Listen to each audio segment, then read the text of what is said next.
খাওয়া দাওয়া করতেছো? হ্যাঁ। মজা নাকি? হ্যাঁ। ওকে, তাহলে খাও আম্মা। আমি খাও। তো খাইতেছি, আমার মোবাইলটা তো দিবা। কেন, মোবাইলে কি করবা? দেখবো। কেন, খাইতে হইলে কি মোবাইল দিতে হয়? কেন? কারণ তুমি তো বললা খাওয়ার সময় মোবাইল দেখতে হয়। আমি বলছি? হ্যাঁ, কালকে রাত্রে। কিন্তু আমি তো মোবাইল দেখা পছন্দই করি না। তাই তোমার ছেলে কেন মোবাইল দেখে? কই দেখলো? ওই যে কালকে সকালে যে শুয়ে বসে বসে মোবাইল দেখতেছিল। ও, কিন্তু মোবাইলটা আমি দেখা পছন্দ করি না, তোমরা আর মোবাইল দেখবে না, ওকে? বাট তুমি অফিসে গেলে তো আমি মায়ের মোবাইল দেখি। তাহলে এটা কি ঠিক? তাইলে বাচ্চা মানুষরা তো মোবাইলেই দেখে, আমি তো বাচ্চা। তুমি বাচ্চা? হ্যাঁ, আমি তো তোমার থেকে অনেক ছোট। আমার থেকে ছোট, কিন্তু তুমি তো কথা বলো বাচ্চাদের মতো না, তুমি তো কথা বলো বুড়িদের মতো। ওমা, আমি বুড়ি না তো। আমার কি এখনো সাদা সাদা চুল উঠছে? দেখি তোমার পিছনের চুলটা দেখি। হ্যাঁ, এই যে চুল বড় হয়ে গেছে। তো বুড়িদেরই চুল বড় হয়। ওকে, এখন এদিকে ঘুরো।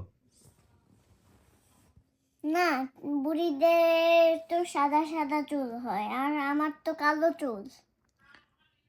ও, কালো চুল। হ্যাঁ। কিন্তু বুড়িদের তো, আচ্ছা শোনো, তোমার মুখে এগুলো কি লাগানো আবার? ঠোঁটে মুছো যে এগুলা? সন্দেশ। এত কথা বলতে পারো, কিন্তু খাওয়ার সময় যে তোমার এগুলা মুখে লাগিয়ে থাকে, এইগুলাকে একটু দেখতে পারো না?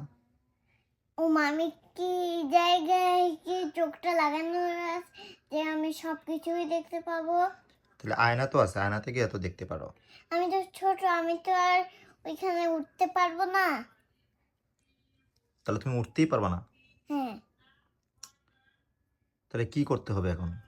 নাকি এরকম খাওয়ার সময় এরকম এরকম সব দিকে ভরা থাকবে, তখন মানুষ বলবে যে মেয়েটা কি পচা। ও আমি এই মুখটা ধুয়ে ফেলবো।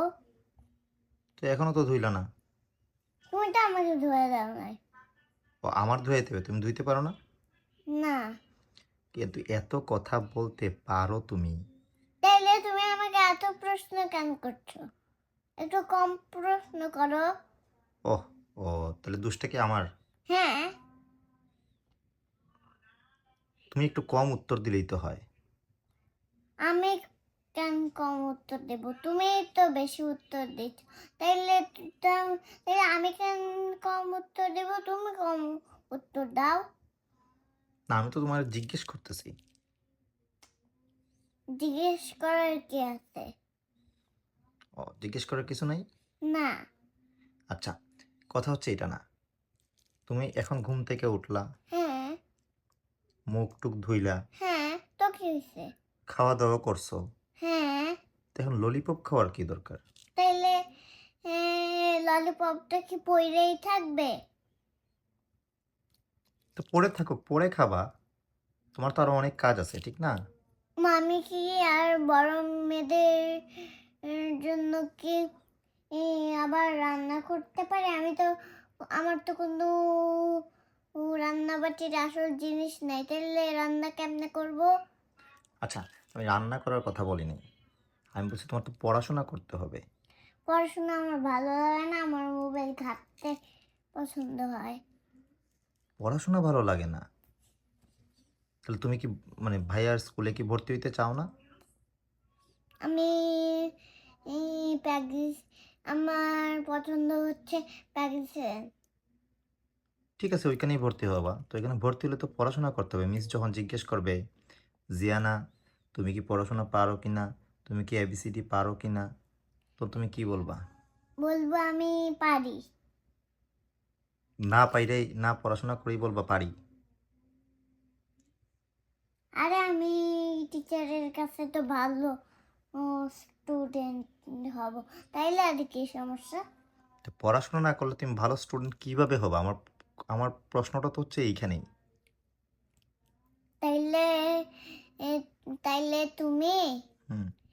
একটা কাজ করো, আমার জন্য ঘরেই একটা কাঠ দিয়া হুম, স্কুল বানিয়ে দাও, তাইলে আমি ম্যামের কাছে প্রতিদিন পড়তে পারবো। মানে ঘরেই তোমার জন্য স্কুল বানাবো? হ্যাঁ। তাহলে ম্যাম পাবো কই? মিস পাবো কই? কেন? মিস ওইখানে থাকবে। মানে ঘরেই মিস আসবে? হ্যাঁ। ওরে বাপরে, আমার তো এত টাকা নাই মা। তাইলে মিস রে ডাক্কাই না। মিসকে ডেকে আনবো না? হ্যাঁ। তো তার মানে তুমি বাইরে প্র্যাকটিসন এগুলো করবা না? না, তাইলে আমার শীত লাগবো। কেন, শীতের জামা কিনে দেবো। তোমার কাছে তো টাকা নাই। ওটা শীতের জামা কেনার মতো টাকা আছে। তাইলে কালকে কিনা দিও। তাহলে এই জন্যই তো আমার কথাটা হচ্ছে তুমি স্কুলে যেতে হবে, সেটাই তো। হ্যাঁ। তার মানে স্কুলে যেতে হইলে তোমার ভালো স্টুডেন্ট হতে হবে। হ্যাঁ, আর ভালো স্টুডেন্ট হতে কী করতে হবে? পড়তে হবে, তার জন্য আমি একটু মিথ্যা কথা বললে পড়তে বসলাম। বাই।